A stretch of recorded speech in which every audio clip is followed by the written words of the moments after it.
ጤና ይስጥልኝ እንደምን አላችሁ?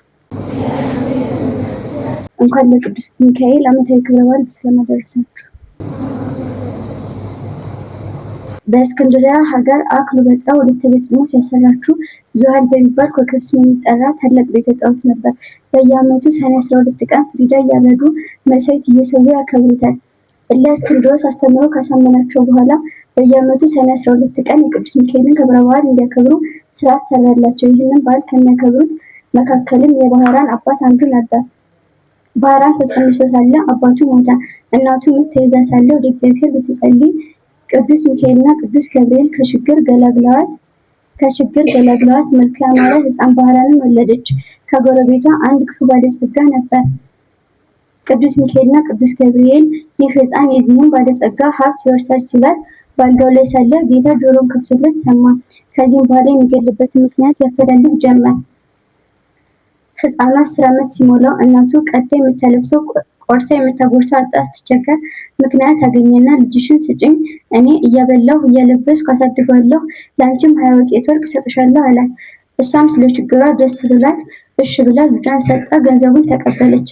ያ ባለጸጋም ምኞቴ ተሳካልኝ ብሎ በቁመቱ ልክ ሳጥን አሰርቶ በውሃ ላይ ጣለው። ሳጥኑም እንደ እግዚአብሔር ፈቃድ ሳይሰምጥ የ10 ቀን መንገድ ተጉዞ ከአንድ ሀገር ወደብ ደረሰ። በዚያም አንድ በግ ጠባቂ አግኝቶ ወደ ቤቱ ወሰደው።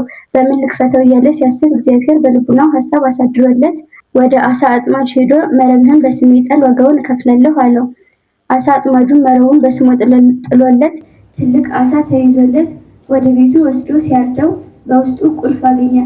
ቁልፉም የሚከፍተው ይሁን ብሎ ቢሞክረው ሳጥኑ ፈጥኖ ተከፈተለት። በውስጡም መልካም ብላቴና አገኘ። ልጅ የለውም ነበርና ተደስቶ ከበላው እያበላ ከጠጣው እያጠጣ አሳደገው። ከዚህም በኋላ ከ20 ዓመት በኋላ ያ ባለጸጋ ለንግድ ወደዚያ ከተማ ሲሄድ መሽቶበት ወደ በግ ጠባቂው ቤት ሄዶ አሳድረኝ ኪራዩን እከፍላለሁ አለው። በግ ጠባቂውም እሺ ብሎ አሳደረው። በራት ጊዜም ባህራን ብሎ ሲጠራው ሰምቶ ልጅህ ነውን አለው። ከባህር ተጥሎ አግኝቼው ነው ልጄ ነው አለው። ያ ባለጸጋም በመቼ ዘመን አገኘኸው አለው። የዛሬ 20 ዓመት ገደማ አገኘሁት አለው። እሱ የጣለው ሕፃን መሆኑን አውቆ እጅግ አዘነ። በነገው ሊጓዝ ተነሳና ሰይጣንን ምክንያት ፈጥሮ በቤቴ የረሳሁት ዕቃ አለና ልጅህን ልላከው፣ የድካሙን ዋጋ እከፍላለሁ አለው። በግ ጠባቂውም በገንዘቡ ተደስቶ እሺ አለው። ደብዳቤውን ይዞ የሚመጣውን ልጅ ግደሉት፣ ማንም የሚያውቅ አይኖር ብሎ ጽፎ ለባህራን ሰጠው። ባህራንም የ9 ቀን መንገድ ተጉዞ የ1 ቀን መንገድ ሲቀረው ቅዱስ ሚካኤል በንጉሥ ጭፍራ አምሳል ሰራዊቱን አስከትሎ ተገናኘውና አንተ ጎበዝ ያስከው ምንድነው አለው። የአንድ ባለጸጋ ደብዳቤ ናት አለው። ቅዱስ ሚካኤልም አሳየኝ አለው። ባህራንም ስለፈራ አሳየው። ከዚህም በኋላ ቅዱስ ሚካኤል የሞትን ደብዳቤ ደመሰሰለት። እኔ በወጣሁበት ዘገያለሁ፣ ይህን ደብዳቤ ይዞ ለሚመጣ ስሙ ባህራን ለሚባል ልጅ ልጄ ገሊትን አጋቡት፣ በዱር በቤት ያለ ንብረቴንም አውሱት፣ በቤቴ የፈለገውን ያድርግ ብሎ ጽፎ ሰጠው። ባህራንም ወስዶ ለመጋቢው ሰጠው። መጋቢውም ሁለቱ የሚግባቡበትን ፊርማ ስላገኘ እንደተጻፈ ሁሉን አደረገለት።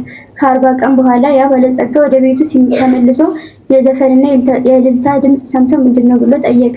አንተ ለላከው ልጅ ልጅህን አጋቡት፣ ሀብት ንብረትን አወረሱት አሉት።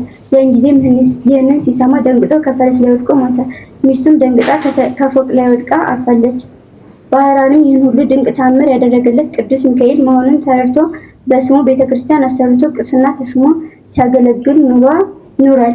የዕረፍቱ መታሰቢያ ሰኔ 12 ቀን። ጤና ይስጥልኝ እንደምን አላችሁ? እንኳን ለቅዱስ ሚካኤል ዓመታዊ ክብረ በዓል በሰላም አደረሳችሁ። በእስክንድርያ ሀገር አክሉበጥራ ወለተ ቤጥሞስ ያሰራችው ዙሃል በሚባል ኮከብ ስም የሚጠራ ታላቅ ቤተ ጣዖት ነበር። በየዓመቱ ሰኔ 12 ቀን ፍሪዳ እያረዱ መስዋዕት እየሰዉ ያከብሩታል። እለ እስክንድሮስ አስተምረው ካሳመናቸው በኋላ በየዓመቱ ሰኔ 12 ቀን የቅዱስ ሚካኤልን ክብረ በዓል እንዲያከብሩ ስርዓት ሰራላቸው። ይህንን በዓል ከሚያከብሩት መካከልም የባህራን አባት አንዱ ነበር። ባህራን ተጸንሶ ሳለ አባቱ ሞተ። እናቱ ምጥ ተይዛ ሳለ ወደ እግዚአብሔር ብትጸልይ ቅዱስ ሚካኤልና ቅዱስ ገብርኤል ከችግር ገላግለዋት መልኩ ያማረ ሕፃን ባህራንን ወለደች። ከጎረቤቷ አንድ ክፉ ባለጸጋ ነበር።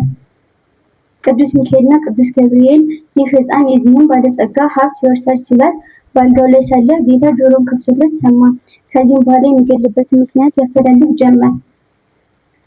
ሕፃኑ 10 ዓመት ሲሞላው እናቱ ቀዳ የምታለብሰው ቆርሳ የምታጎርሰው አጣ ስትቸገር ምክንያት አገኘና ልጅሽን ስጭኝ፣ እኔ እያበላሁ እያለበስኩ አሳድገዋለሁ፣ ለአንቺም 20 ወቄት ወርቅ እሰጥሻለሁ አላት።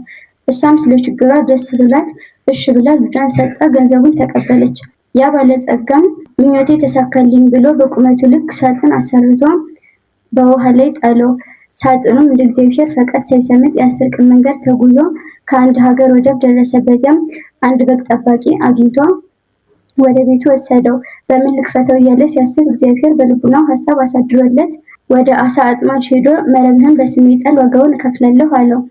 አሳ አጥማጁም መረቡን በስሙ ጥሎለት ትልቅ አሳ ተይዞለት ወደ ቤቱ ወስዶ ሲያርደው በውስጡ ቁልፍ አገኘ። ቁልፉም የሚከፍተው ይሁን ብሎ ቢሞክረው ሳጥኑ ፈጥኖ ተከፈተለት። በውስጡም መልካም ብላቴና አገኘ። ልጅ የለውም ነበርና ተደስቶ ከበላው እያበላ ከጠጣው እያጠጣ አሳደገው።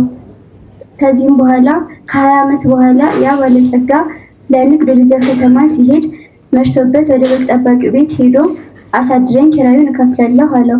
በግ ጠባቂውም እሺ ብሎ አሳደረው። በራት ጊዜም ባህራን ብሎ ሲጠራው ሰምቶ ልጅህ ነውን አለው። ከባህር ተጥሎ አግኝቼው ነው፣ ልጄ ነው አለው። ያ ባለጸጋም በመቼ ዘመን አገኘኸው አለው። የዛሬ 20 ዓመት ገደማ አገኘሁት አለው። እሱ የጣለው ሕፃን መሆኑን አውቆ እጅግ አዘነ። በነገው ሊጓዝ ተነሳና ሰይጣናዊ ምክንያት ፈጥሮ በቤቴ የረሳሁት ዕቃ አለና ልጅህን ልላከው፣ የድካሙን ዋጋ እከፍላለሁ አለው። በግ ጠባቂውም በገንዘቡ ተደስቶ እሺ አለው።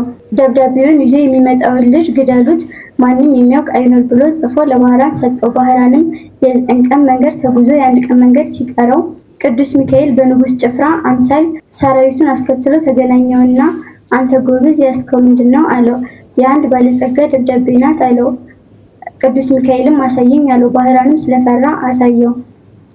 ከዚህም በኋላ ቅዱስ ሚካኤል የሞትን ደብዳቤ ደመሰሰለት። እኔ በወጣሁበት ዘገያለሁ፣ ይህን ደብዳቤ ይዞ ለሚመጣ ስሙ ባህራን ለሚባል ልጅ ልጄ ገሊትን አጋቡት፣ በዱር በቤት ያለ ንብረቴንም አውሱት፣ በቤቴ የፈለገውን ያድርግ ብሎ ጽፎ ሰጠው። ባህራንም ወስዶ ለመጋቢው ሰጠው።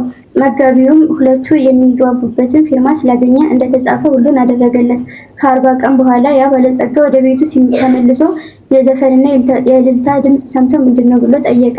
አንተ ለላከው ልጅ ልጅህን አጋቡት፣ ሀብት ንብረትን አወረሱት አሉት። ያን ጊዜ ይህንን ሲሰማ ደንግጦ ከፈረስ ላይ ወድቆ ሞተ። ሚስቱም ደንግጣ ከፎቅ ላይ ወድቃ አርፋለች። ባህራንም ይህን ሁሉ ድንቅ ታምር ያደረገለት ቅዱስ ሚካኤል መሆኑን ተረድቶ በስሙ ቤተክርስቲያን አሰርቶ ቅስና ተሾሞ ሲያገለግል ኑሯል። የዕረፍቱ መታሰቢያ ሰኔ 12 ቀን